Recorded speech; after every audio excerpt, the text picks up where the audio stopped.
নমস্কার বন্ধু, আমি বিবেকানন্দ খামরায়। আজ আমি আপনাদেরকে একটি ব্লগ ঝাড়গ্রাম নিয়ে কিছু ভিডিও বানাতে চাই। আর যদি ভালো লাগে তাহলে লাইক, কমেন্ট, শেয়ার অবশ্যই করে জানান। ঝাড়গ্রাম ভ্রমণ।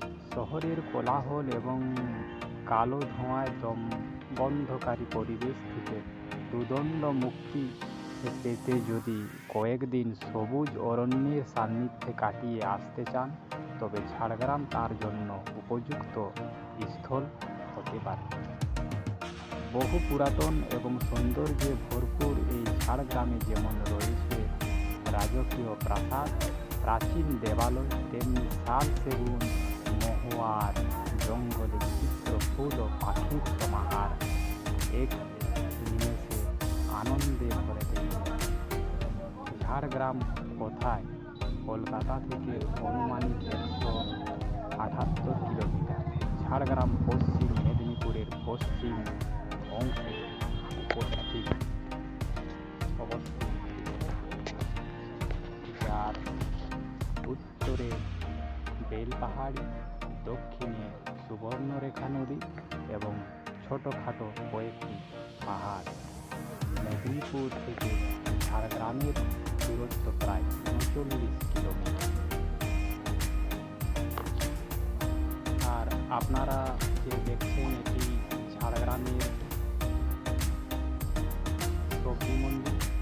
আর আমি রেল ফটকের ওভারব্রিজ থেকে কিছুটা দূরে একটি পিঠাই পরোটার স্টল আছে, ওখানে গিয়ে আমি কিছু নাস্তা করব। আর আমি যে স্টলটাতে এসেছি, এখানে পিঠাই পরোটা 100 গ্রামের দাম 20 টাকা। আর কিছু মটর ছোলার সবজি নিয়ে এখন আমি খেতে বসেছি। আর সকাল থেকে আমি বাড়িতে খালি জল পান করে এসেছিলাম। এখন কিছু দুপুরের টাইম, এখন আমি নাস্তা করতে চলেছি। আর এই দেখুন বন্ধুরা, আমার একটি হাতে ফোন আর একটি হাতে আমি খেতে বসেছি পিঠাই পরোটা।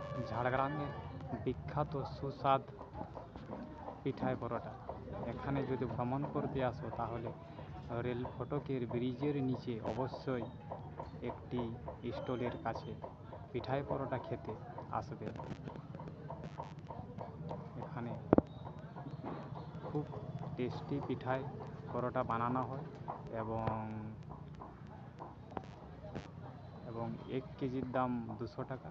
আর আমি 20 টাকার 100 গ্রাম পিঠাই পরোটা নিয়ে বসে।